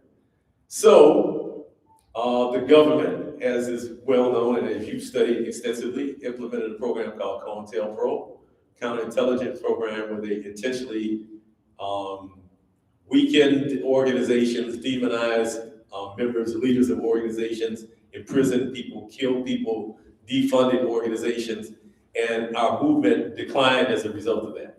So the support that existed in 1970, 1972 around changing, making fundamental changes in society was intentionally dismantled by the mid-70s or so. And so now we're trying to build kind of conscious people without the benefit of that kind of mass movement. So that's what I think is happening. But we've seen also, again, it kind of goes in waves. We saw a few years ago Black Lives Matter, regardless of what deficiencies it might have had, did mobilize thousands and thousands of people, and we saw a new wave of activism. And whenever that happens, I think it's positive, because even if 50% of the people are just in it for the trend and the fad, there's going to be some people who are really going to study this thing and equip themselves to carry it on for the long term. This is an intergenerational movement. When I was 13 in 1969, we used to use terms like, when the deal goes down, because we thought the next 2 or 3 years the revolution was happening, right? We were incredibly short-sighted. And so now we realize, as John Oliver Killen said, that we need long-distance runners, but we also realize, as Hakeem Adabudi said, that this is an intergenerational struggle, that we're not going to solve this thing in our lifetime. We carry the ball, to use a football analogy, since you're a former football player. We on defense or offense? Offense. Okay, so you carry the ball sometimes? No, I blocked him. Oh, you was on the line. 15 pounds. Okay, he's on the line. Okay, well, somebody carried the ball down the field, right? And so what we need to do is, these brothers here passed the ball to me in my generation. And hopefully I pass this to some other. We got to keep that passing of the ball, but stay focused on the goals. Stay focused on the general goal, because I don't want to get into ideological battles, because we can get into that. We split hairs. But focusing on our general goal of having healthy, self-determined Black communities where people are making decisions about what's best for their own interest, and where wealth is not hoarded by a few and the majority are suffering, all these kind of things. We have to keep our eye on that and keep passing the ball and equipping. You don't just pass it, you got to make sure they were in training camp, right? So that they know how to hold on to it when they get hit. I used to play a little football, alley football, but you can hold that ball, you get hit the right way, it'll pop right out of your hand. And so we don't want to pass the legacy on the people who see the ball's gonna pop out their hand. We need people who have been trained how do you hold the ball under pressure, because the pressure is coming. In fact, the pressure right now is crazy. You got people doing all kinds of crazy dances now. Y'all probably have to do some crazy dances up here too, I don't know. Can you still call it African American Studies? Or do you have to call it something else? I'm sorry, Bob. I made a mistake. I meant to say Muslim Student Association with regards to what you were doing on campus. I said the Africology program. Oh, okay. Well, I didn't have anything to do with the Muslim Student Association either, so that's not true either. But we'll talk. We'll get all the historical facts straight. Other questions or comments? Yes. I'm sorry, I'm the Black Student Association. Oh, yeah. That's what I mean. I'm sorry, I'm the Black Student Association. Hi, thank you, Kim, for your presentation. It was very informative. I kind of have 2 questions, but I think I'll just narrow it down to one. Okay. So my question is, in an age where I believe we're shifting to be more individualistic and education is more transactional, meaning very much career-driven, how do we motivate students to care about the community and care about liberation efforts? Let me start my answer by saying, I don't know. Amen. And if I knew it, I would put it in a bottle and sell it all around the country. But I answer my thing. But this is the question, right? mean, that's a real question. And that kind of individualism didn't just start in this generation, but certainly by the 90s, it was full blown, right? And so what we see even in the movement spaces now is that younger people often entering into the movement spaces approach that from a very individualistic viewpoint, because that's how they've been trained. But this is what I think in general about organizing. Remember I talked about earlier that most people don't see with the third eye? You know, and when I say the third eye, I mean kind of some people have the ability to see the things that don't yet exist in the physical world. You know, you call it your imagination if you want to or whatever. They can see beyond the constraints of what exists in it. The average person is not like that. The average person, you have to build it, show it to them, and they'd be like, oh, I get it, it's a car, right? Just the abstract description of it. And a lot of times within our movement, we're big on talking. You know, I mean, I'm giving a speech today, but I'm more a doer than I am a talker, right? But we're big on the talking. We're big on the words. And people hear all the words, but often we don't have anything that we can point to say, this is a representation of what we're trying to do. That's one of the reasons this food co-op is so important. It's important in and of itself, but it's also important because it's symbolic of what we can do and of the aspirations that hopefully we will have. So I would say that what we need to do is we need to create examples that represent the ideas that we're trying to move people to, and don't just try to move them with ideas. In fact, Amilcar Cabral, who was the president of Guinea-Bissau, and was no, he wasn't president of Guinea-Bissau. I think he was murdered before he got to be elected, but he was the leader, one of the leaders of the PAIGC, the liberation movement in Guinea-Bissau. And he said, he also said, tell no lies, claim no easy victories. And he also said that people are not struggling for abstract ideas, they're struggling for real quality of life issues. So a lot of times we get off into trying to convince people about philosophy and, you know, these things that are kind of, you know, academics, they like philosophy, they like living in that rarefied air. But the average person, they want to know, you know, what about my dinner plate tomorrow? What about housing? What about, you know, these concrete real life things? So we have to be, if in fact our ideology has something better to offer than what the current white supremacist capitalist system has, we need to be able to demonstrate that so that people have another vision of what's possible. So I would say that's the general strategy. And then also the people who are doing that, who are building these models, need to realize that it's a long-term commitment. That, you know, I've met young people who've been involved in the movement 2 or 3 years. They got involved, you know, a few years ago, Black Lives Matter, whatever. They're like, oh man, I'm burned out. Like, you burn out after 2 years? You burn out already? So we need people who, going into it, know that this is a long-term commitment, because institution building doesn't happen like that. So it gets rid of a lot of the romanticism. You know, a lot of times, Black folks, including myself, you know, we think about the Black struggle, Malcolm X, and you know, we get very romantic about it. You know, but you gotta actually know how to do some things and put the philosophy, that's good. The philosophy has to drive the action. It's not the thing itself. If that makes sense, I don't know.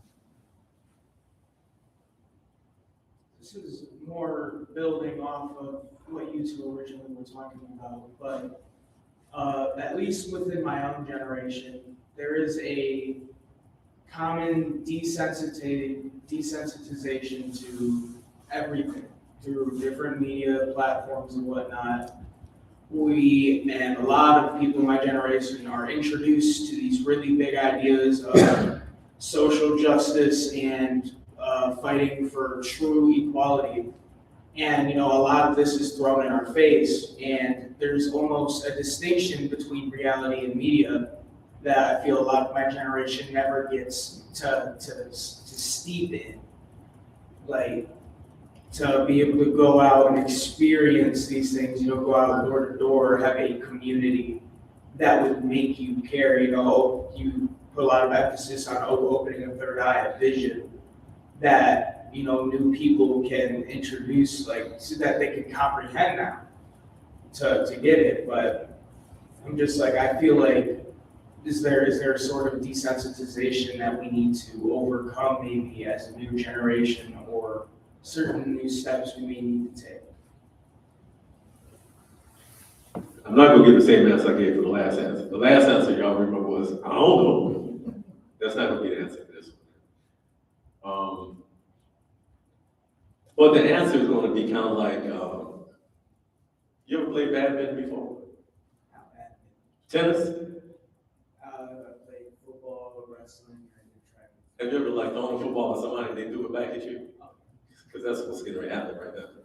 So remember this slide I put up here. Let me put it back up here so y'all can see this. That one right there. So I'm 70 years old. How old are you? Okay, so I can't possibly know the world you live in. You know some things I couldn't possibly know. And I know some things you could know also. A lot of times we put a lot of emphasis on, oh, young people need to listen to adults. They listen to the older people, and that's true. But older people need to listen to younger people too, because y'all have some insights we couldn't possibly have. And so since we don't have those insights into this current time period, each generation must out of relative obscurity discover its historical mission. So now, in this age of drones and AI and MAGA and shoot people in the head in Minneapolis, in this time period, what is the historical mission and what do you do? I can't answer that question for you. I can share with you what we did, how we responded, but now the ball is in your court. Show us what you got. Yes. Thank you so much for your efforts. Thank you for what you've done. When I was in school at U of M during the 80s, I was so busy trying to get my education, and my white friends were, hey, did you know that U of M is vested in South Africa? Blah, blah, blah. I'm like, didn't hear anything. I was coming from Detroit, and then in the 6th grade, I went to another school. We never heard about nothing about Africa. And I went to U of M, and they had the best. Maya Angelou was there, and she made me feel so proud to be a Black woman. I was 21 years old because I was hanging around my people, and my own people, I got a love-hate relationship. They tell you, you know, I'm 5'10", and usually they got a problem with tall women. But my question is to this young man, I just stopped working at the public school system, I'm not gonna say it, in Detroit. And I worked for 10 years because I wanna get back. I'm something like you, I really wanted to do something. But I found that the distraction, when you put alcohol, marijuana, alcohol in every other corner, my students, they're high school, 16, they were smoking, vaping, and they just frying their brains. And I was just trying to get a job. I said, get a skill so you can pay your bills. Because I feel like my education has really helped me, and I can help other people. I help my sister financially. I know my other friends, medical doctors, they, family, you want to get your nails? I'll pay for the program. We give back. But I just feel like drugs, young man. I never smoked and got high. I never even got drunk because one sip of alcohol made me dizzy and had a headache. But it's just drugs is kind of like separating me from your young generation. At 16, my students would teach me, well, you know, you smoke weed and you chase it down, you get effed up with some alcohol. And I'm like, I'm trying to teach you to get a skill, and you trying to act like my father died because of alcohol-related stuff. Now you got other things that they're doing. I hope young men drugs. It just interferes with thinking. I had to quit because I didn't think I was effective. And they were saying, well, we need a bunch of men up in here. I said, you need the Marine Corps up in here, you ask me. Because I was a foster mother. That young man went in the Marines, fat belly, big booty, eating at Ivy Drugs. He went there 6 weeks, 6-pack. I said, Fred, what changed his whole world? And Marines, they need to come into the public school system and change these people, and in my opinion. I mean, I just didn't know what to do, so he said, these administrators, you need to quit. And so it's just sad. I just didn't know what to do, but pray. I prayed, I did. And I still pray for them. I'm going to make it, and I just want to let you know, it's kind of rough when people are high, and there's one guy, I ain't high, I'm drunk. I mean, I'm not drunk, I'm high. And I don't even know the difference. It's like, I just know you're not thinking straight. it's just so much, young man, that my mother kept me in the church, and I couldn't do this, go here, go what. It's just too much. I know you might think, your generation think marijuana is okay, but now my mom don't you smoke. You know what I'm saying? It's just a different. And then that hip hop girl, my students was dyeing their hair red because of Sexy Red. I'm like, who is she? Who is she? Everybody had red hair, and they black, they blood hair, and it was just everything. I gotta compete with this hip hop, but I don't even listen to that music. Can't understand it. It's too fast. But it's just so much in your world, young man. He's right. How can a 60-year-old person understand 17-year-old? And I told him, you need education. My mother didn't graduate from high school. Like, dang, this is 1924. Your mother didn't graduate from high school. And I just like, I didn't want to tell her, how your mother doing? Does she have a home? They were telling me their world. And I just thought high school diploma, most black people have a 2-year community college if they don't have the 4 years. And we're just dealing with a lot of different things. I just want to let you know, young man, I did try. So I think something we can all agree on is there's no shortage of dysfunction in our community. But either we throw up the white flag and say, oh, capitalism, white supremacy, we're defeated, y'all win. Or we continue to organize ourselves, try to personally, and this is something I want to say too, that, there's a lot of big social factors. We can't necessarily control, Trump going to kidnap Maduro, and we might not like it, but I don't know what I can do about it. I don't know what you can do, and there's a lot of things on a global level that we might bemoan and we say, oh, that's terrible, but we really can't. But what we can do, and I'm really realizing this is like really important, with every relationship we have with another human being, we can show up as a kind, loving, respectful person showing up in integrity. So if we can't do nothing else, we can do that, right? Because if we got control over that. And so I just want to, I'm not like on a Republican, personal responsibility tip. Although, they say even a road clock is right 2 times a day. Okay, we have time for 2 more. All right. In regard to my brother right here, man, that's tough, man. But yeah, one thing what Mama Ali said, he said a man at 50 that looks at the world the same way he did when he was 20, that's wasted 30 years. Right. And the other thing I'm gonna pick up on with Ella Baker, was she was like the advisor to the SNCC. He said, you can't listen. I'm gonna paraphrase. You can't listen to old folks. Really, we want you safe. My children, I want them, my grandchildren at this point, I want them safe. I want them to come home at night. You know what I'm saying? People get pulled up by the police and all that, and demand their rights and everything. You could be right, but you can also be dead, right? So we want you safe, man. You got to do your thing. This generation needs to do their thing.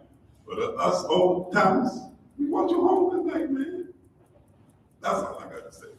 That's real talk. I got 2 sons, and they be out of the house at night, and I hear gunshots and stuff. I'm worrying all the time, because it's rough out there, man. There was a shootout in front of my house a few months ago. Crazy. Two gang in the middle of the street shooting like the Wild West. It's crazy. But again, either we give up, throw up the white flag and say we defeated capitalism, white supremacy, you won, or we continue to organize and resist and do the best we can be to be good human beings. Yes. Hi. Hey. So my name is Soraya. I'm the Race and Ethnicity Program Coordinator here at Eastern, and before I was in that role, I was in the African-Centered Social Work Program at UMM, which I understand has some contradictions.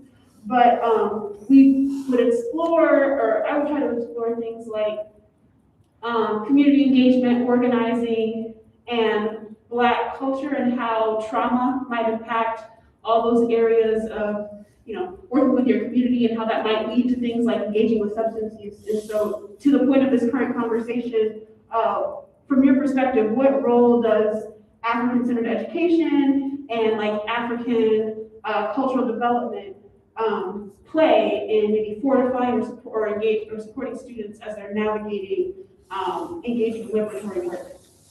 Thank you. Thank you. So first, I'm glad that you raised the issue of trauma, because what I've come to realize, and a lot of this, let me say, I've learned a lot from young people in the last 10, 15 years. And part of what I've learned from younger people is about this idea, the reality of trauma, and how we've all internalized it and how that shows up in our organizational lives, right? So if you got trauma based on whatever that went on in your life, then you join the Black Student Association, then you bring your BS to the table, right? And you multiply that by 10 people we all got, I'm not exempt from this. We all got our own BS going on, but hopefully some of us are closer to identifying and addressing it.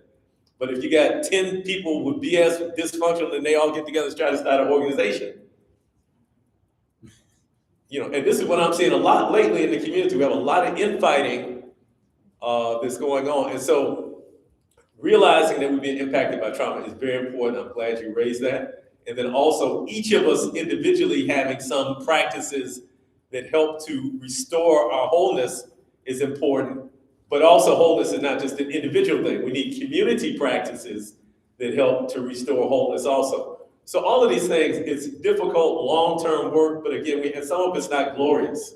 Some of it's just, with your neighbor and, people around you close, no TV camera, none of that, but we got to get in the trenches and do the work, because America in general is in terrible shape right now, frankly. But Black people, the people of African descent in this country, are in an ongoing crisis, and nobody is going to come save us from that. We have to, through our own efforts, both lift ourselves up and resist the systemic oppression that we're facing. So I think we're at the end. I want to thank you all for allowing me to speak and for listening and for asking engaging questions. Peter, thank you for inviting me. Dr. Presley Sunnell. Presley Sunnell? Tony. Tony, okay, Tony, thank you for your great. Thank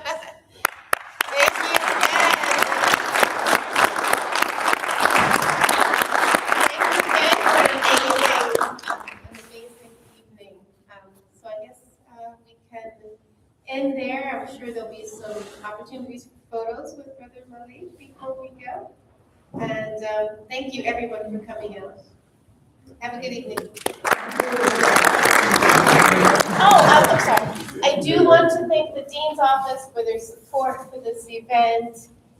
Dr. Carol Mills and Dr. Jim Ege are here, and clearly really enjoyed your talk. So thank you. So about the photos, I want to show them I have a special one now. $20. My cash out. I'll let you know my cash out. Thank you.